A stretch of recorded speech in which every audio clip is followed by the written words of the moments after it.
आई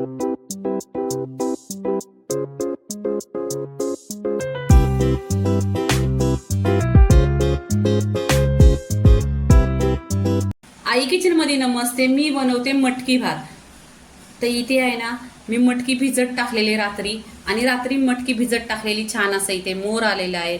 तर इथे मटकी भात, पण या मटकी भातामध्ये आहे ना भरपूर अशा भाज्या जाणार आहेत. फुलवरची भाजी, बटाटा, सिमला मिरची, कांदा, टोमॅटो, हिरवी मिरची. इथे एक चमचावर आहे ना घी टाकलेलं आहे आणि तेल टाकलेलं आहे. तुमच्याकडे घी असलं तर घी टाका, याच्यात तेल टाकलं तरी खूप टेस्टी होते भाजी. आता इथे छान गरम झालं पाहिजे. गरम झाल्यानंतर जिरं टाकायचं. ते जिरं छान असं तरतळले. जिरं तरतळलं का फ्रेश कढीपत्ता टाकायचा. कढीपत्ता पण छान असा तरतळला पाहिजे. 2 लाल मिरच्या आणि 2 हिरव्या मिरच्या आहेत. छान अशी तेलावर परतून घ्यायच्या.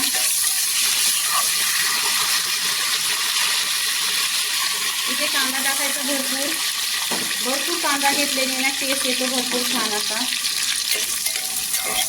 कांद्याचा कलर छान असा सोनेरी कलरवर आला पाहिजे. इथे आहे ना छान असा कांदा गोल्डन झालेला आहे. इथे 4 टोमॅटो घेतलेत. टोमॅटो जास्त घ्यायचं, छान होतो भात. इथे छान असं परतून घ्यायचं. आता लगेच ह्याच्यावर आहे ना चवीनुसार नमक टाकायचं. नमक टाकल्यावर एकदम सॉफ्ट होतो टोमॅटो. इथे लगेच अद्रक लसणाची पेस्ट टाकायची 2 चमचा. छान असं तेलावर परतून घ्यायचं. इथे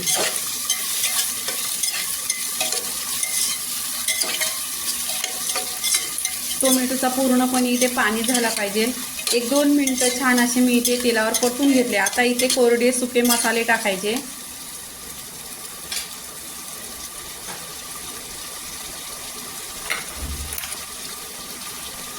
अर्धी चमचा गरम मसाला.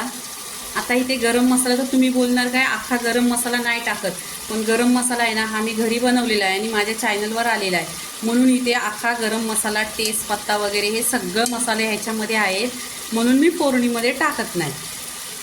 इथे बडीशेप पावडर आहे अर्धी चमचा. हा पण माझ्या चॅनलवर व्हिडिओ आहे. इथे आगरी मसाला 2 चमचा टाकायचा. धना पावडर अर्धी चमचा. हल्दी पावडर अर्धी चमचा. काश्मीरी लाल मिरची पावडर अर्धी चमचा.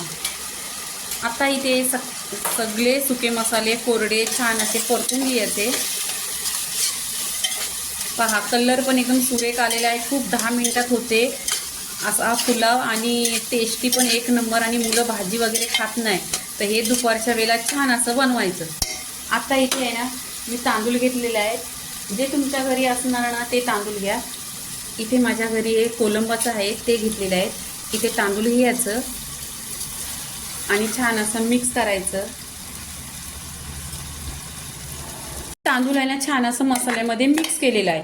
इथे आहेत ना भाज्या घ्यायच्या. ही मटकीची भाजी आहे, ही भाजी घेतलेली आहे. इथे फुलवर टाकायची. इथे सिमला मिरची घेतलेली आहे. स्वच्छ धुवायच्या बरं भाज्या पावसाच्या दिवसात. आणि इथे 2 बटाटे घेतलेले आहेत. आता पूर्णपणे ही भाज्या आहेत ना छान अशा मिक्स करून घ्यायच्या. एकजीव करून घ्यायचं. इथे आहे ना भाज्या छान अशा मिक्स करून घ्यायच्या, तेलावर परतून घ्यायच्या, एकजीव करून घ्यायचं. इथे पहा छान अशा मिक्स केलेल्या आहेत. आता इथे काय करायचं, भरपूर अशी कोथिंबीर टाकायची. कोथिंबीर पण स्वच्छ धुवायची 1 ते 2 पाण्याने. कोथिंबीर टाकल्यानंतर पूर्णपणे मिक्स करून घ्यायची. इथे मिक्स केलेलं आहे. आता इथे पाणी टाकायचं. इथे पहा मी गरम पाणी केलेलं आहे. हे 2 ग्लास पाणी टाकायचं आणि मापात जेवढं तांदूळ आहे तेवढंच पाणी टाकायचं.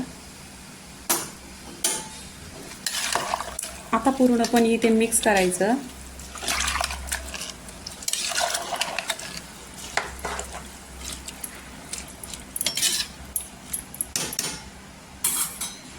आता इथे ढाकण लावायचं आणि कुकरला 1च शिट्टी काढायची. आता 1 शिट्टी काढलेली आहे आणि छान असा पुलाव झालेला आहे. तुम्हाला मी दाखवते. एकदम सुट्टा सुट्टा झालेला आहे.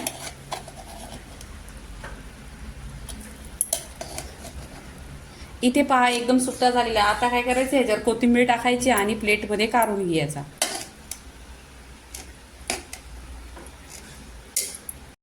इथे आहे ना मी प्लेटमध्ये जो पुलाव बनवलेला आहे तो काढून घेते. पहा एकदम सुट्टा सुट्टा झालेला आहे आणि गरम गरम अशा वाफा सुटलेल्या आहेत. असा गरम गरम जर पुलाव भेटला ना तर जो नाही खाणार माणूस त्याच्या पण तोंडाला पाणी येईल. तर इथे आहे ना छान असा झालेला आहे. ह्याच्याबरोबर आहे ना तुमच्याकडे काकडी वगैरे काय टोमॅटो वगैरे असला तर घ्या. इथे आहे ना मी कांद्याची फोर घेतलेली आहे. इथे काकडी, गाजर आणि तुम्हाला लोणचं आवडत असलं तर लोणचा पण घ्या. इथं बीट आहे आणि गाजर. आता पूर्णपणे पुलावची रेसिपी पूर्णपणे अशी गरम गरम पुलाव असा 10 मिनिट. आता इथे पुलावची रेसिपी झालेली आहे. पूर्णपणे रेसिपी झाली. तुमच्याकडे सालड असलं तर सालड घ्या. इथे आहे कांदा, काकडी, गाजर असा सालड आहे. तर पूर्णपणे रेसिपी झालेली आहे आणि खूप खास रेसिपी आहे. 10 मिनिटात जाते, 10 मिनिटात होते. तर पूर्णपणे रेसिपी झालेली आहे. लाईक करा, शेअर करा, सबस्क्राईब करा आणि नेहमीच खात राहा. धन्यवाद.